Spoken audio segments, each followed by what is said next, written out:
Chapter 4 Baby Love.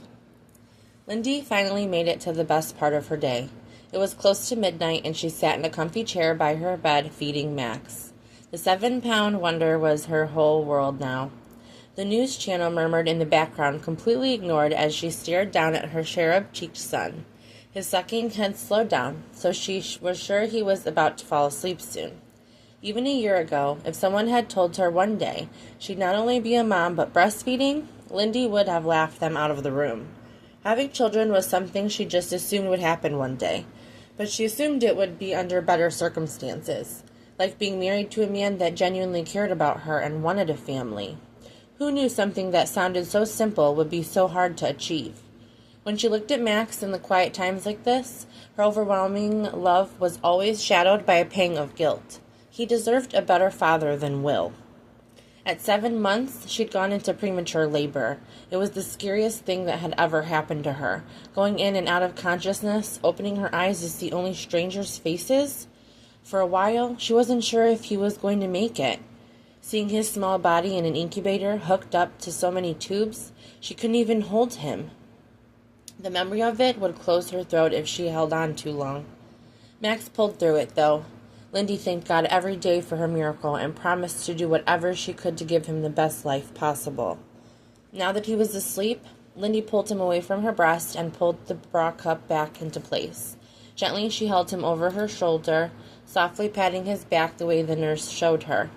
For a long time, she held him, letting him sleep peacefully against her chest. It brought her a lot of peace, too. A police siren. Noah could set his watch to the shit. On the open road just out of the town, he pulled over and glanced back. The first thing he saw was a tan cowboy hat. A curse muttered under his breath as the good old boy emerged from the car. He didn't appear old, but he approached with his hand on his holster. "Afternoon, sir." Noah didn't pull his shades back. "You're aware that riding a bike without a helmet is against the law in the state of Nevada?" "It is?" he asked as he checked the man's nameplate. "William Durand." "Yes." The sheriff openly assessed him. "Can I see your license?" Noah kept his hands on the bar handle. "Is it all right for me to get it, or should I be worried about your itchy trigger finger?" "Turn off the bike and retrieve your license, sir." "Sir," usually a term of respect, but in this case it was just a word. Noah somehow held his smirk at the officer's agitation. He turned off the bike and reached his gloved hand in his back pocket to pull out his ID. It was snatched as fast as it was offered. "Noah Kalis?" "It's Callus," he corrected. Local authority prick looked up, glancing over his tattoos. "Do you have any warrants, Mr. Kalis?" "Squeak clean, officer. I'll be right back." The cop tipped the card in Noah's direction. "You just hang tight." Fuck. Noah rolled his eyes when he heard the officer's car door open. Noah didn't have any warrants, and he wasn't interested in getting harassed. Cops like this were dicks. If he didn't have a reason, he'd find one just to amuse himself. Noah had other shit to do with his day. Once he heard the cop return, he turned his head to the side, waiting for eye contact and hopefully his fucking ID. "You must be passing through to the coast or something," he noticed the officer's attempt to lighten his voice. "I found my helmet while you were running your check." Noah held it up. The scorpion artwork on the side glinted in the sun. The square-jawed cop held out Noah's ID. He pulled it away with a gloved thumb and index finger. "Enjoy your time in Nevada, sir. Far away from here." There was no attempt to smile. In fact, Mr. Authority quietly stared him down from his standing position. Far away from here. He'd heard that plenty of times in his life. Noah plopped on the helmet and revved the engine, taking off to leave a cloud of dust on the side of the road. He watched in his rear view as the guy snatched off his hat to fan the dust. A grin filled out his mouth. The next morning, Lindy was putting out fresh flowers in the mini vases on the counter when a knock shifted her attention to the front door.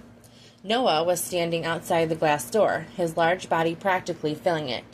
The sight of him was a shock. Her face, arms, everything immediately warmed.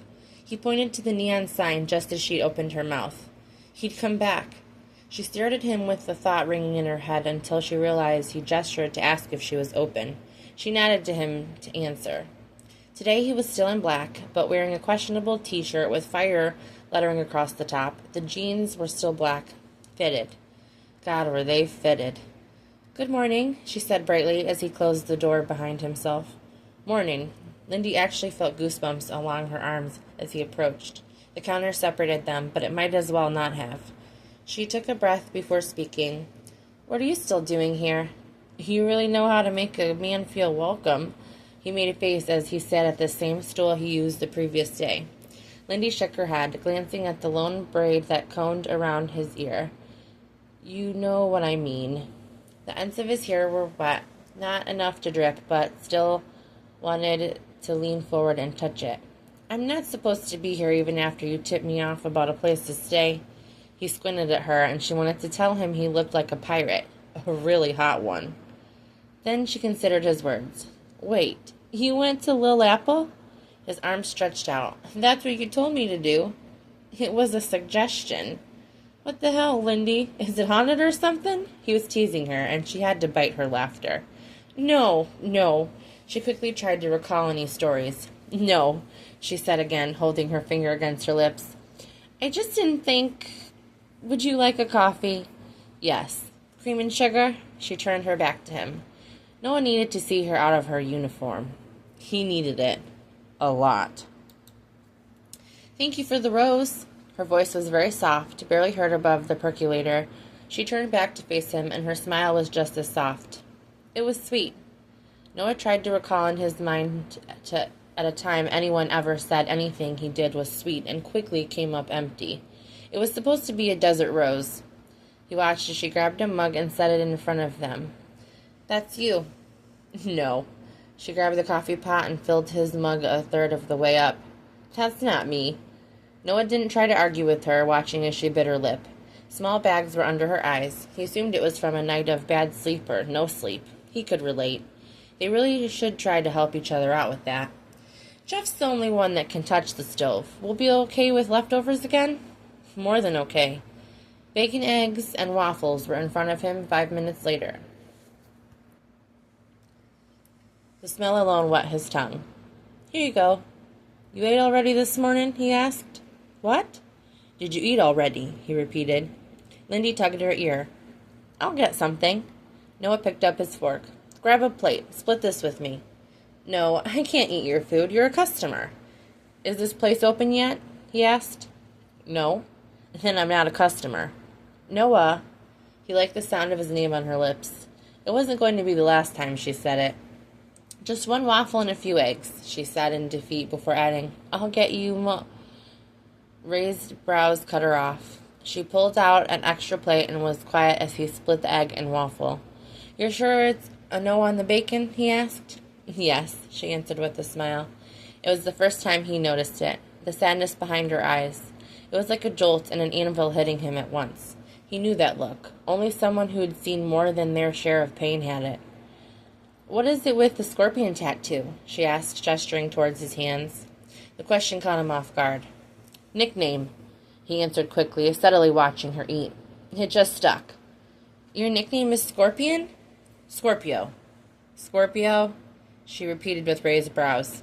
"How did that come about?" Noah almost hissed. It was really too early in the morning for that story. He decided to give her the PG version. "Well, when I was younger, I had a few scorpions I found, so I kept them as pets. I started to get known for it." He took a sip of coffee. "My dad's from Greece, and he started telling me about the mythology, and I learned about Scorpio and had started using the name." "Your dad's from Greece?" She seemed surprised. "And my mom's Samoan," he added, filling his mouth with bacon. Lindy cleared her throat. "That's a serious combination." Noah shrugged. They ate in silence for a bit. "I got pulled over yesterday." Lindy straightened from the counter. Her head leaned hard to the side. "What happened?" "I was riding without my helmet." "And why were you doing that?" "I like to feel the wind in my hair." "It's a nice head of hair." "Thanks." "That still doesn't mean you should do it. You get into an accident. That's it." Noah nodded gravely. "I won't do it again." "You must not have been in town. It would have been all over." "Just outside." He was close to finishing the coffee. The cop's name was William Durand. Do you know him? Her face went flatter than a sheet. Yeah, I do. He's the town sheriff. Noah rolled his jaw. He would be. What did he say to you? Not much. He checked my license and let me go. Noah. His name was a warning. This is why I was trying to tell you to go. He's not going to rest until you're out of here. The worry in her eyes was the only thing that gave him pause. I don't scare off easy, Lindy. I'm sure you don't. She kept her voice low like they weren't alone. But it's different out here. Will and Mr. Langley, they run this town. Who's Langley? He leaned forward and hoped she would too, so he could get a closer look at her full mouth, that plush spot between those amazing dimples. He's the dad of the guy at the gas station. Old as dirt, rich. You can't throw a penny around here without it landing on something he owns. Including this spot? No, one of the few. This is Mitch's place, my boss. Anything else this Langley doesn't own? That warehouse past the gas station. It's been abandoned for a while. He remembered seeing it the first day he rode into town. Lindy sped through eating, and he noticed she kept looking out the window. Lindy, I wanted to... Holy shit. Noah was surprised to hear her swear, but his joke was cut off. You have to go. My boss just turned into the parking lot. She snatched their dishes from the counter. Noah stood up. He'll see me if I go out the front. There's a back way. She quickly led him through the small kitchen, leaving the dishes in the sink, before taking him to the door that led to the back of the parking lot.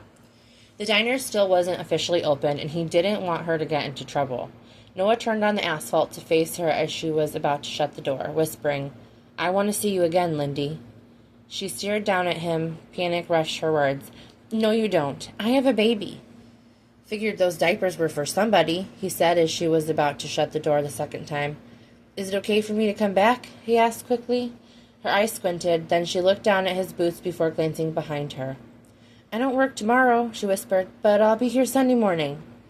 Okay. Thanks for breakfast, he whispered back. Yeah, thanks for sharing. She quickly shut the door. He didn't like that they were interrupted, but at least she agreed to see him again. Lindy's face was flushed as she walked back toward the front of the diner. Hopefully Noah could sneak away without being seen. They were getting a big shipment, and Mitch mentioned he'd be by, but she expected the delivery man to show up before he did. I want to see you again, Lindy. The right thing to do was to say no. That quick, simple word. Instead, she told him about her son, knowing it would send him packing.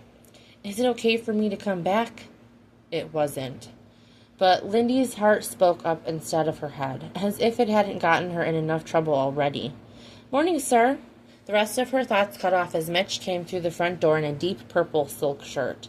Can I get you a coffee? For the next week, Noah showed up, and they had coffee and breakfast together every morning. They kept it to no longer than 45 minutes, so Noah would have time to disappear before patrons started pouring in. Aside from her time with Max, it was the brightest part of her day. Lindy still had no expectations that he would be around long, but she didn't mind stealing a few moments with a rose-carrying Scorpion. With a smile on her face, she locked up the diner. Soon she'd be holding her munchkin and kissing the top of his soft head. Will was casually leaning against the back of her car. Evening, Lindy. Her good mood crashed, but she didn't halt her step. Everything is getting paid for, so... I know. I'm glad you've been handling your finances. Lindy